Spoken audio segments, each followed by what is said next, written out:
구독자 여러분 안녕하십니까? 저는 서울 아산병원 알레르기내과에서 근무하고 있는 권혁수입니다. 권혁수의 알러지스쿨 유튜브를 운영하고 있습니다. 육회나 생선회 같은 음식들이 알레르기를 잘 유발할 수 있나요? 우선 육회나 생선회가 알레르기를 일으키는 경우는 생각보다는 드물어요. 네, 그래서 우리가 일반적으로 흔히 막 고기 알레르기, 생선 알레르기 이건 많이 말씀하시지만 말씀하시는 것만큼 사실 그게 진짜 알레르기일 가능성은 덜하다, 오해가 많다, 그렇게 이해하시면 될 것 같아요. 우선 육회부터 하나씩 가볼게요. 우선은 우리 이제 병 중에 우리가 육회 알레르기, 즉 익힌 고기는 괜찮고 익히지 않은 고기를 먹고 문제가 생기는 경우에는 제가 볼 때 한 두 가지 정도 있을 것 같아요. 첫 번째로는 우리가 고양이나 개 알레르기 있죠? 고양이 개, 고양이 털 알레르기. 그런 경우에 이 동물 털 알레르기가 있을 때 다른 동물들에 대해서 알레르기가 생기는 경우가 있어요. 이런 경우에 그 원인되는 단백질이 열에는 약하기 때문에 익히면 잘 안 생겨요. 그래서 익힌 고기는 문제 없는데 고양이 털 알레르기가 있는데 덜 익힌 고기를 먹고는 막 음식 알레르기, 두드러기 생기고 호흡곤란 생기고 이런 경우가 있을 수가 있습니다. 특히 고양이도 마찬가지지만 고양이 털 알레르기 있을 때 돼지고기 알레르기가 특히 잘 생기는 경우가 많이 있어요. 그래서 이렇게 고양이 털이나 개털 알레르기가 있을 때 덜 익힌 고기, 특히 요즘은 그리고 미국 우리가 돼지고기도 우리나라 완벽하게 익혀 먹는 게 대부분이지만 이제 미국 같은 데는 사실 돼지고기도 미디움으로 익혀요. 워낙 돼지고기가 요즘 깨끗하게 길러지기 때문에. 그래서 이렇게 덜 익힌 거 먹을 때 이런 알레르기가 같이 생길 수가 있다. 그런 경우에는 무조건 익혀 드시면 문제 없다. 그렇게 이해하시면 될 것 같고요. 또 하나는 적색육 알레르기라는 게 따로 있어요. 적색육 알레르기. 이게 이제 굉장히 재밌는 병인데요. 이거는 뭐냐면 빨간 고기 있죠? 그러니까 돼지고기, 소고기, 양고기, 말고기 이런 것들은 먹으면은 문제가 생기고 닭고기, 오리고기는 아무 문제가 없어요. 이런 경우에는 이제 적색육 알레르기 얘기하는 건데 이게 이제 왜 생기냐면은 대부분은 진드기 물린 다음에 생겨요. 우리 그래서 어디 야외 놀거나 할 때 진드기 물리면 거기 피나고 나중에 새까맣게 딱지 잡히거든요. 그런 경험이 있을 때 진드기 침에 있는 성분이 이 빨간 고기에 있는 일부 성분과 똑같아서 그때 알레르기가 막 생겨버리는 거죠. 그래서 진드기 물린 다음에 몇 주부터 그때 이제 육회나 고기 먹고 나서는 이제 막 난리가 이제 나고 온몸에 두드러기 생기는 거고, 이런 적색류 알레르기, 특히 진드기물 생기는 이런 것들은 고기를 먹고 나서 한 4시간에서 6시간 있다가 증상이 나타나요. 또 신기하게. 대부분의 음식 알레르기는 먹자마자 30분 내로 생기거든요. 그렇기 때문에 이게 고기 알레르기하고 또 생각을 못하는 거 많아요. 왜냐면 저녁 먹었어, 이상 없어. 자는 중에 막 난리 나고, 점심 때 먹었는데 저녁 때 딴 걸 먹고 생겨. 그러면 저녁 때 먹은 걸 의심하는데 매번 다르기 때문에 점심에 먹었던 고기라고 착 생각을 못하는 거죠. 그래서 이런 것들이 이제 육회나 고기 먹고 생기는 알레르기의 대표라, 이렇게 보시면 될 것 같고요. 그리고 생선회 같은 경우는 역시 생선 알레르기도 아주 흔하지 않죠. 분명히 있습니다. 그리고 이런 음식 알레르기 같은 경우는 익혔을 때 뜨거운 열이 닿으면 단백질이 변형되기 때문에 익혀서는 문제 없고 생선회를 먹을 때만 생기는 경우도 종종 있습니다. 그런데 생선 자체에 대한 알레르기일 수 있지만 이때 주의할 건 뭐냐면은 또 아니사키스라는 기생충에 대한 알레르기가 있을 수 있다는 거예요. 그래서 아니사키스는 고래해충이라는 거고요. 우리 안하고나 뭐 갈치나 많은 생선들 배 갈라서 하다 보면은 그 장 우리가 빼낼 때 거기에 이렇게 실처럼 띠다하게 나오는 놈들이 있거든요. 그게 이제 아니사키스 기생충이고 정말로 대부분의 물고기들의 이 내장, 복강 안에 드글드글합니다. 그런데 이런 것들이 이제 실제로 살아있는 거를 내가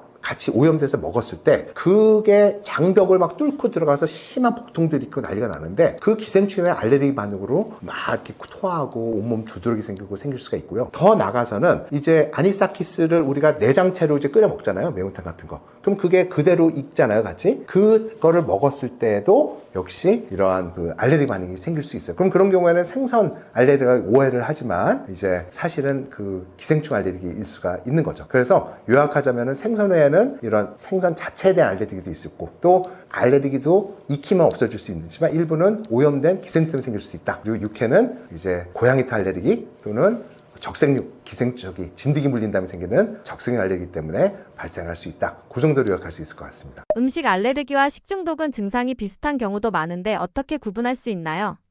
음식 알레르기 같은 거는 이제 먹자마자 대부분 한 30분 내로 막 온몸이 가렵고, 그 다음에 배도 아플 수도 있고, 토할 수도 있고, 호흡도 차고, 뭐 이럴 수 있는데, 대부분 전신적인 반응이 같이 나오는 거죠. 그러니까 식중독 같은 경우는 대부분은 위장관계 증상만 나타나요. 배가 아프고 미식거리고 토하거나 설사하거나, 이게 이제 식중독일 가능성이 많은 거고, 알레르기는 거기 플러스로 두드러기, 피부 증상 또는 호흡곤란 또는 의식까지 있는 쇼크, 이런 전신적인 게 동반되는 걸 우리가 알레르기라고 이해하시면 될 것 같습니다. 그래서 수많은 세균들과 다양한 것들이 이러한 식중독을 일으킬 수 있지만 그걸 다 알레르기라고 보지는 않아요. 그런데 음식 중에 이런 음식 알레르기가 거의 비슷하게 생길 수 있는 식중독이 있어요. 이걸 뭐라고 하냐면 우리가 등푸른 생선 식중독이라고 얘기를 합니다. 그래서 등푸른 생선 있죠? 참치, 고등어, 꽁치, 멸치, 삼치 이런 것들, 연어도 마찬가지고 이런 생선들을 우리가 신선하지 않고 거기에 균이 오염되면은요, 거기에서 히스타민이라는 물질이 엄청 많이 만들어져요. 그래서 이건 등푸른 생선이 왜냐면 거기 아미노산 중에 히스티딘이라는 단백질이라는 아미노산이 많은데 특정 세균들이 이 히스타민을 바꿔버립니다. 그럼 히스타민이 뭐냐면은 이 알레르기를 유발하는 물질이에요. 우리 그래서 항히스타민제 먹잖아요. 콧물 재채 있고 두드러기 있을 때. 그러니까 이 오염돼 있는 이 신선하지 등푸른 생선을 우리가 잘못 먹으면 거기 히스타민을 엄청 먹는 거기 때문에 먹고 나면 이제 그때부터 뭐 복통, 설사하고 식중독처럼 똑같이 생기지만 거기에 온몸이 빨개지고 가렵고 두드러기 생기고 호흡곤란 생기고 혈압까지 들어 이런 것들이 생길 수 있단 말이죠. 그러면 이제 이거를 음식에 대한 아나필락시스로 착각할 수가 있지만 알고 보면 신선하지 않은 등푸른 생선에 대한 식중독이다. 이제 그런 경우는 이제 알레르기가 거의 유사하게 나올 수 있습니다. 그래서 우리나라에는 고등어나 이런 등푸른 생선, 참치도 마찬가지지만 법이 따로 있어요. 뭐냐면 잡자마다 급냉동하라는 거예요. 이건 법으로 규정돼 있어요. 그 이유 중에 하나는 아까 바로 이런 등푸른 생선류는 특히나 신선하지 않으면은 이러한 히스타민, 식중독을 일으킬 수 있기 때문에 법적으로 아주 급냉동하라고 되어 있는 게 바로 그런 이유라고 이해하시면 될 것 같습니다. 일시적인 과민 반응과 진성 알레르기를 어떻게 구분하나요? 그래서 방금 말씀드렸던 그런 신선하지 않은 등푸른 생선류를 먹고 나는 것도 이건 진짜 알레르기는 아니고 가짜 알레르기다. 그렇게 이해하시면 되는데 이런 건 일시적 과민 반응 이렇게 볼 수 있지만 또 다른 것들은 이제 불내성이라는 개념이 있는 거죠. 안 맞는 거예요. 그래서 예를 들자면은 우유 먹고 우유 알레르기 있다고 하는 거예요. 왜? 하고 나면 배가 아프고 설사해요. 이거는 우유에 있는 그 유당 있죠? 유당 불내증. 유당을 우리가 분해하지 못하기 때문에 배 아프고 설사하고 똥에서 냄새나고 이런 것들은 알레르기는 아니고요. 또 하나는 이제 글루텐인 게 있어요. 글루텐. 밀가루에 많은 글루텐인데 이런 글루텐에 대한 불내증 이런 것들이 있는데 그건 이제 먹고 그것도 여기서 소화가 잘 안 되고 뭐 여러 가지 뭐 다양한 증상이 나타날 수 있다고 되어 있는데 글루텐이라는 건 사실은 뭐 대부분은 문제가 없어요. 그러니까 많은 분들이 우리나라에서 글루텐 프리 하시면 많잖아요. 그거는 이제 정말로 서양인들, 백인들에는 이제 유전적으로 글루텐을 먹고 알레르기가 심각하게 생기는 셀리악병이라는 게 있어요. 근데 우리나라에는 그런 유전자가 없기 때문에 거의 없어서 외국에는 막 글루텐 프리 하는 거 우리나라에서 굳이 먹을 필요는 없는데 이런 글루텐을 체질적으로 잘 못 받아들여서 많이 먹으면은 소화장애 생기고 머리도 아프고 두통도 생기고 왠지 피부도 가렵고 이러한 약간 알레르기 증상과 유사하게 전신 증상이 생기는 경우가 있습니다. 그런 경우에는 밀가루를 좀 과도하게 안 먹어야 되겠구나. 그 정도 조금 먹는 건 상관없고 그렇게 생각하시는 글루텐 불내증이라고 생각하시면 되고요. 이런 것들은 어떻게 보면 알레르기나 면역 반응은 아니다. 그냥 그 물질이 우리 몸과 안 맞아서 생기는 거다. 그 정도로 이해하시면 될 것 같습니다. 원래 없던 알레르기가 갑자기 생겼는데 무슨 문제일까요? 갑자기 알레르기가 없이 왜 생겼나요? 뭐 이렇게 이제 대부분 이거는 누구나 다 저한테 오시는 환자들 말씀하시는 건데, 그럼 제가 이제 엉뚱하지만 이런 대답을 드려요. 우리가 아기가 태어났어요. 그래서 이제 딱 키웠더니 한 달, 1년이 됐어. 얘가 알레르기도 없고 음식도 먹는데도 이유식도 먹고 괜찮고 뭐도 없고 병도 없고 평생 병 없다 만세 이러나요? 아니잖아요. 다 살다 보면서 병은 생기는 거잖아요. 그렇기 때문에 알레르기도 마찬가지로 언젠가 생기는데 그걸 왜 없었는데 갑자기 생겼냐 이 질문에는 누구나 다 없이 모든 병은 다 갑자기 생긴다. 우선 이런 식으로 제가 설명을 드립니다. 그래서 알레르기라는 거는 내 몸에서 특정 물질을 나쁜 놈이라고 착각을 하게 되는 거예요. 그러면 착각을 하려면 만난 적이 있어야 되잖아요. 그래서 원래 알레르기는 처음으로 접하는 거에 대해서 생기지 않고 몇 번, 최소 한 번 또는 여러 번 내 몸에 노출됐던 거에 생깁니다. 그렇기 때문에 음식 알레르기도 원래 먹던 음식에 대해서 생기는 거고 약도 잘 먹던 약에 대해서 생기는 거예요. 그렇기 때문에 원래 잘 먹었는데 원래 이상 없었는데 갑자기 생겼다. 원래 알레르기는 그런 겁니다. 그래서 원래 여러 번 문제 없다가 언젠가 생기는 건데 그 이유는 뭐냐? 사실 죄송하지만 잘 몰라요. 근데 이제 대부분 면역 조절 이상인 거죠. 그래서 여러 가지 내 몸에 면역의 스트레스, 피로, 호르몬 이상, 아니면 심한 바이러스나 감염, 면역 이상 이런 여러 가지 이유로 해서 그 순간적인 그 상황에 면역에 이상이 생겨서 어떤 물질이 평상시에는 나쁘지 않다고 생각했던 걸 만났을 때 뭐야 이거 나쁜 놈이네 순간적으로 휘가락 떨어서 오해를 해서 그때부터 이 놈을 공격하게 되는 게 알레르기의 시작이다. 그렇게 이해하시면 되고요. 어떻게 보면은 그냥 운이 안 좋아서 생기는 거다. 체질적인 면도 있다. 왜냐면 엄마 아빠가 알레르기가 있으면은 자녀도 그렇게 오해가 생겨서 알레르기 생길 확률이 굉장히 높거든요. 그렇기 때문에 유전반 어떻게 보면 운반 이렇게 이제 이해하시면 될 것 같습니다. 음식 알레르기 예방을 위해 평소에 실천할 수 있는 조언이나 팁이 있다면 부탁드립니다. 그래서 알레르기란 거는 내 몸에 아까 말씀드렸지만 나쁘지 않은 걸 면역이 딱 보고 뭐야 이거 나쁜 놈이네 이렇게 이제 오해해서 생기는 거란 말이에요. 그렇기 때문에 이런 오해를 안 하려면은 내 몸의 면역이 건강한 경험을 많이 해야 되는 거예요. 자, 그래서 이런 음식 알레르기 주로는 아기 때 많이 생기거든요. 아기 때. 그렇기 때문에 이런 것 예방을 위해서 크게 두 가지 정도를 말씀드릴 수 있을 것 같아요. 첫 번째로는 정말로 과도하게 비누 쓰지 마십시오. 특히 아기들. 어른들이야 피부가 두껍고 하니까 그나마 낫지만 신생아 때부터 비누 쓰시면은 피부 다 장벽 망가뜨려서 음식 먹는 거 흐르는 거 다 피부를 통과해서 오해를 사서 음식 알레르기, 아토피움은 생길 수 있습니다. 그렇기 때문에 과도하게 비누 많이 쓰지 마시라. 굳이 쓴다면 아주 약하게 약산성 비누만 약하게 쓰시라. 그거 말씀드리겠고요. 두 번째로는 내 몸에 좋은 균들을 많이 접해야 돼요. 왜 오해가 생기냐면 우리가 사람도 마찬가지잖아요. 우리가 어렸을 때부터 이 사람, 저 사람 만나고 어떤 때는 상처도 받고 오해도 하고 이 수많은 나쁜 사람도 만나고 한 대도 맞아보고 이러면서 탁 봤더니 저 사람 나쁜 사람, 저는 좋은 사람 이런 경험을 통해서 우리가 오해하지 않고 분별력이 생겨서 좋은 인간관계를 만들 수 있잖아요. 그런데 한 번도 사람들을 만나고 운동생활하는 사람들은 어떤 사람 만나면은 조금만 칭찬해주면 나쁜 사람에도 불구하고 와 너무 좋은 사람 착각하게 되고 괜히 어떤 사람은 괜히 뭐 낯설어갖고 나쁜 사람 해갖고 괜히 공격하고 이러한 과도한 우리 강아지들 그래서 사회성을 기르기 위해서 아기 때부터 수많은 사람 만나고 많은 게 만나는 게 기본이거든요. 내 면역도 똑같은 거예요. 많은 균들을 만나지 않으면요. 내 면역은 어떤 놈이 진짜 나쁜 놈이고 어떤 놈이 좋은지 알 수가 없어서 경험이 부족해져. 그러다가 어떤 몸에 사람들한테 해롭지도 않은 진먼지, 꽃가루, 음식 같은 거 피부나 이런 데 만났을 때 야 이씨 뭐야 나쁜 놈 아니야? 그때부터 오해해갖고 나쁜 놈이라 평생 낙인 찍어서 공격해야 되는 게 알레르기거든요. 그렇기 때문에 부디 몸에 좋은 균들을 많이 갖고 계셔라. 그래서 엄마도 다양한 약채, 식이섬유, 유산균 이런 거 먹으면서 애를 낳으시고 우리 어릴 때부터도 다양한 좋은 식재료 그리고 과도하게 우리가 항균제들 쓰지 마시고 비누 많이 쓰지 마시고 조금은 더럽게 그리고 애기들 데리고 곳곳에 가서 애들 막 흙 만진다고 모래 만진다고 지지하고 그러지 마시고 흙도 만지고 나무도 만지고 곳곳에서 다양한 균을 만질 수 있게끔 해주시면은 여러분들의 면역도 좋아지고 후손들의 면역도 좋아져서 그런 알레르기 아토피 질환으로부터 많이 해방이 될 수 있을 거라고 생각을 합니다. 목에 낀 가래를 장시간 방치하거나 뱉지 않고 삼키는 습관이 장기적으로 건강에 어떤 영향을 줄 수 있나요? 가래 뱉지 마라, 삼켜라 이런 얘기를 이제 많이 합니다. 그러면은 이제 많은 분들이 제가 이 영상을 하나 만들어서 제가 틱톡에나 이제 인스타에도 올린 적이 있는데 조회수가 엄청난데 이제 거기 초등학생들이 막 이런 댓글을 많이 달아요. 아저씨 저희 반 애들 누런 가래 1리터 모아서 드릴게요. 삼키세요. 뭐 이런 얘기도 있는데 다들 이 누런 가래를 삼킨다는 거를 굉장히 더러워하고 역겨워하고 말도 안 된다고 생각하는 분들이 많아요. 그런데 이 가래라는 거는 내 몸에서 만들어지는 내 몸의 단백질이에요. 균이 아니에요. 그렇기 때문에 가래를 삼킨다는 거는 절대 들어온 게 아니고요. 그 누런 가래, 노란색은 균 색깔이 아니라 내 몸에 그 백혈구 있죠? 면역세포가 내는 색소예요. 그러니까 누런색이든 뭐 초록색이든 갈색이든 대부분은 내 몸에서 나오는 색소 단백질이지 균 색깔이 아닙니다. 그렇기 때문에 이제 그런데 균에 따라 우리가 반응을 어떤 염증이 많이 나타나 색깔이 달라지는 거거든요. 그렇기 때문에 이 가래, 누렇든 어떻든 간에 삼키셔도 문제 없다. 그런데 제가 오히려 삼켜서도 문제 없다랑 삼키는 것을 추천한다라는 다른 문제인데 저는 역설적으로 삼키는 걸 추천한다 이렇게 말씀을 드려요. 왜냐면은 우리가 많은 경우에 이제 기침을 많이 하고 목에 이물감도 많이 느끼고 하는데 그 중에서 이제 그걸 가장 일으키는 건 뭐냐면 목에 신경이 예민해지는 거예요. 그러니까 우리가 등 가려울 때 생각 한번 해보세요. 여기가 가려. 그래서 긁었어. 시원해. 근데 이제 거기 막 긁었기 때문에 빨개지면서 주변까지 따끔거려. 그럼 더 긁어. 그러다가 점점점 하면 나중에 온 등을 우리가 피날 때까지 긁게 되거든요. 왜? 자극을 줘서 거기가 더 예민해졌기 때문에. 마찬가지로 멀쩡한 여기에 가래 있다고 이거를 어떻게 하냐면 우리가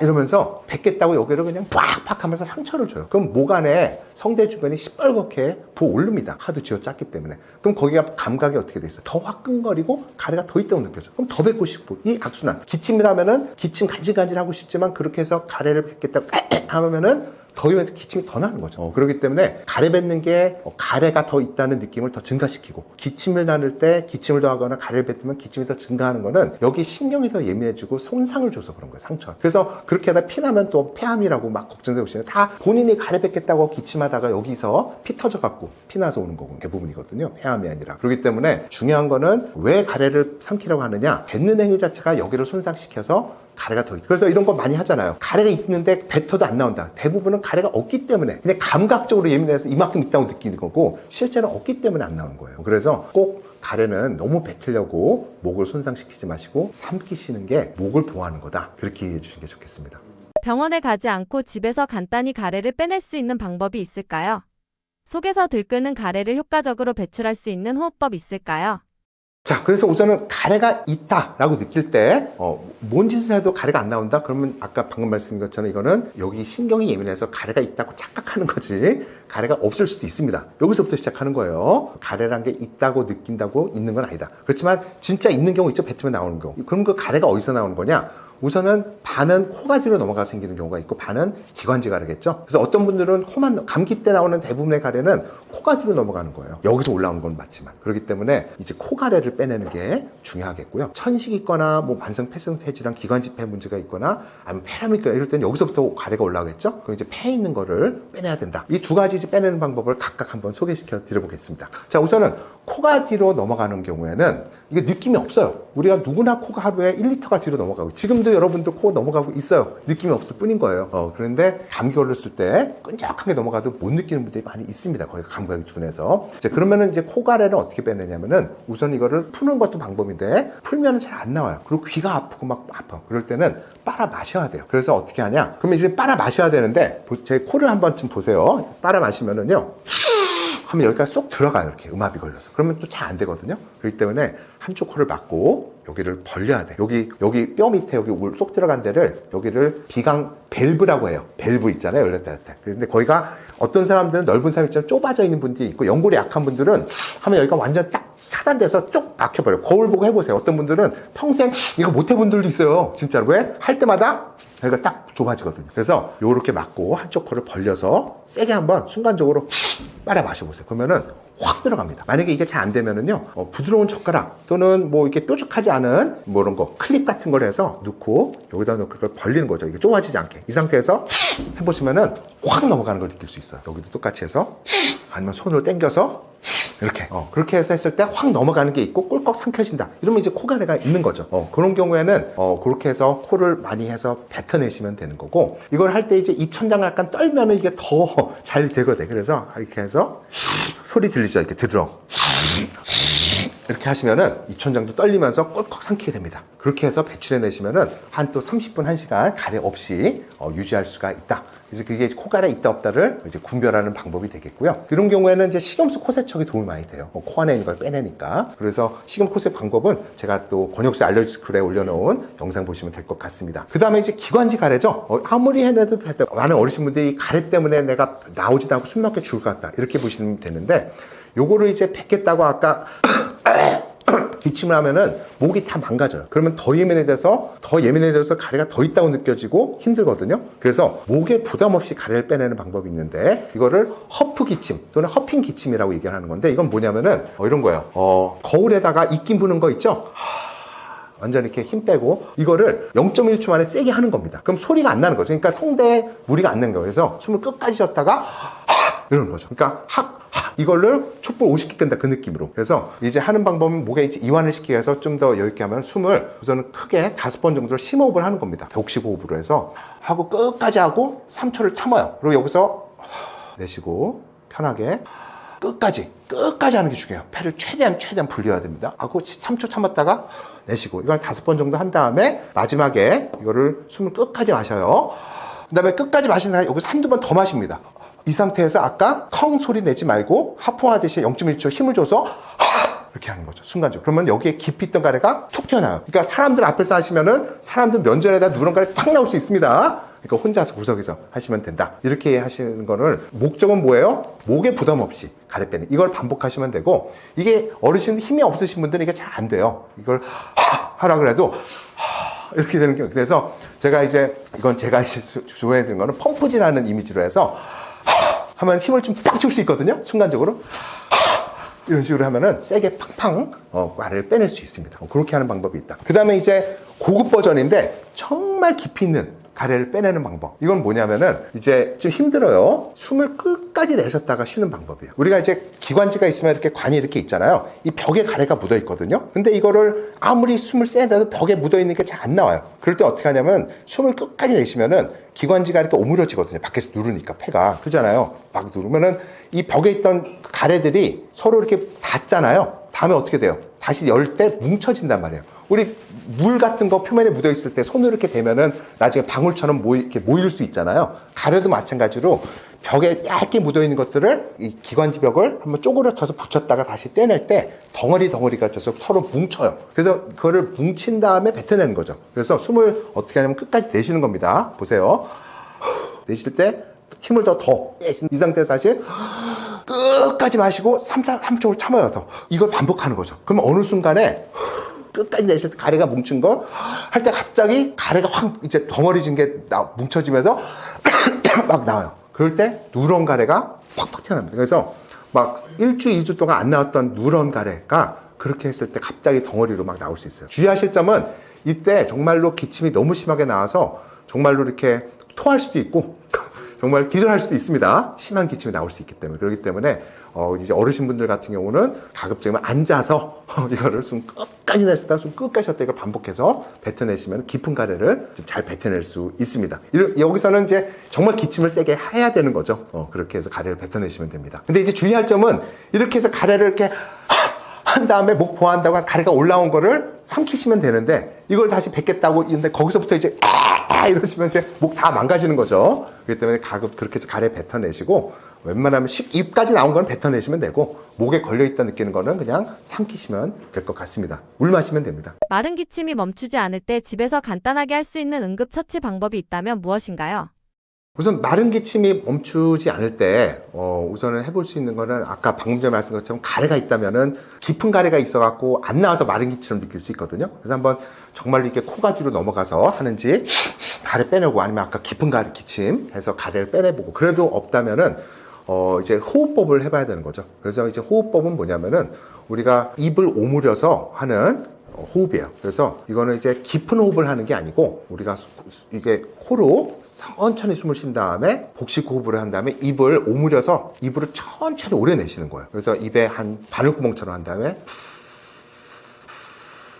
이렇게 이제 하는 건데 이건 뭐냐면은 우선 코로 숨쉬기 때문에 건조한 공기가 들어오지 않게 해주는 거고 또 입에 압력을 여기 유지해서 천천히 이렇게 압력을 줘서 억지로 내뱉게 되면은 성대가 활짝 열립니다. 그래서 성대가 우리가 딱 달라붙으면 이거 자체가 서로 자극이 돼서 마른 기침 더 날 수 있거든요. 그러니까 성대로 활짝 열린 상태에서 하면은 이게 서로 자극이 덜 되고 하기 때문에 이런 기침을 완화시킬 수가 있어요. 그래서 이렇게 코로 천천히 흡입하고 입을 오므려서 천천히 내쉬고 압력을 서로 어렵게 내쉬고 이 방법을 숨을 멈추지 않고 계속적으로 반복하시다 보면은 마른 기침이 멈출 수가 있겠고요. 또 다른 방법 중에 하나는 사탕이나 아니면은 껌 이런 걸 해서 목에 이제 건조하지 않게끔 삼키는 거죠. 그래서 물을 마시는 것도 방법이겠고요. 또 하나는 이게 간질간질한 느낌을 다른 자극으로 대체하는 겁니다. 그래서 꿀꺽꿀꺽 삼키는 거죠. 그래서 사탕이나 껌 씹거나 물 먹으면 삼키는 자극도 되지만 그냥 그런 게 없을 때는 마른 침 있죠? 침이 없더라도 상상으로 이렇게 레몬 신 거 먹는 거 상상하면서 꿀꺽 고개 숙이고 꿀꺽 하다 보면은 여기에 있는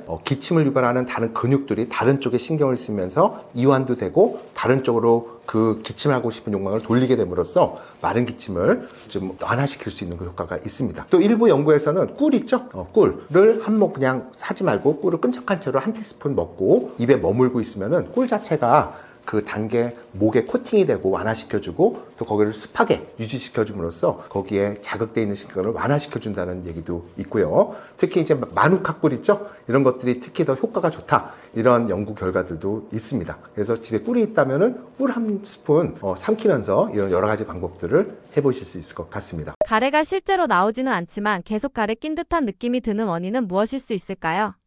가래가 없는데 실제 있게 느껴지는 여러 가지 이제 증상들이 있습니다. 그래서 가장 대표적인 거는 여기 목에 신경이 예민한 거죠. 그래서 하도 가래를 뱉거나 기침을 많이 할 때 예민해지는 것도 있고 감기 후유증으로 여기 감기 바이러스가 신경을 손상시킨 이후에 계속적으로 거기에 이물감과 기침하고 싶은 욕망 이런 것들이 느껴지는 신경성이 가장 흔하다고 이해하시면 돼요. 또 일부는 스트레스성 있죠? 스트레스가 많거나 필요하거나 할 때 목 주변의 근육들이 굉장히 경직되고 이러면서 목에 이러한 이물감을 느낄 수가 있기 때문에 그런 경우에는 이완하고 마사지, 목 주변에 마사지도 해주고 심호흡하고 이런 것들이 이물감 예방에 도움이 되는 경우도 있습니다. 그렇지만 이제 이런 것들은 신경이나 감각 문제이기 때문에 딱히 뭐 근본적으로 어떻게 해결할 방법은 없는데 이제 병적으로 이물감을 느끼는 경우가 두 가지 정도 있습니다. 첫 번째로는 후비루예요. 아까 코가 뒤로 넘어가는데 대부분의 사람들이 이거를 못 느낀다고 말씀드리잖아요. 그러니까 코가 뒤로 흘러내려가는 것 자체는 못 느끼지만 이물감만 느낄 수 있거든요. 그런 경우에 이제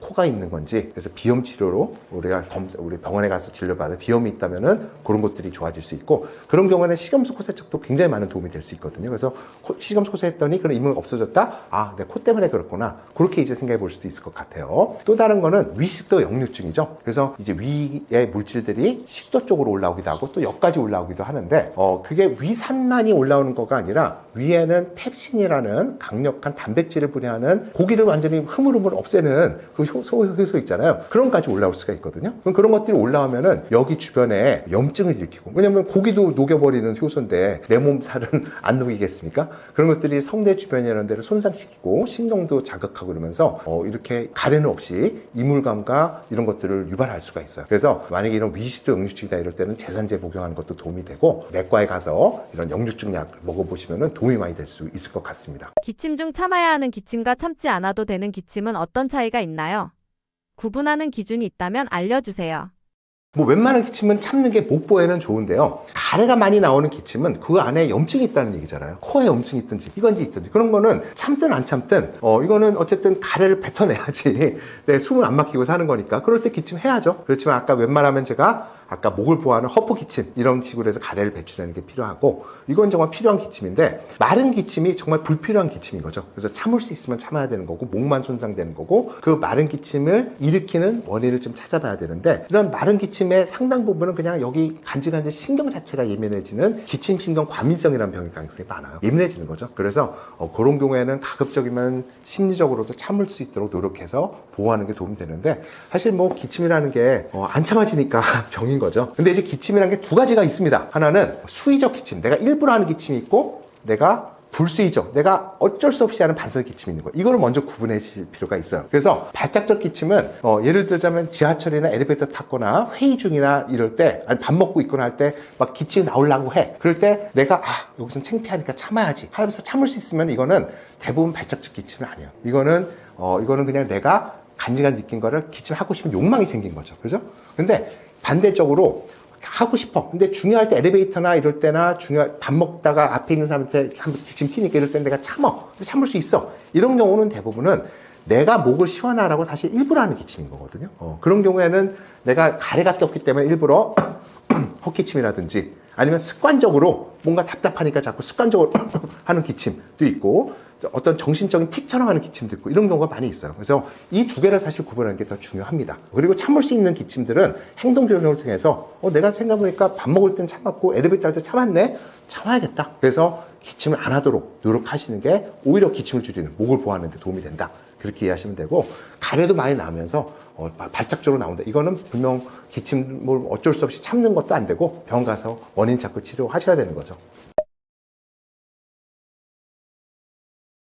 네, 그래서 이런 다양한 알레르기 질환에서 더 자세히 알고 싶으시면요. 권혁수의 알러지 스쿨 유튜브로 오시면은 많은 자료를 제공하고 있고요.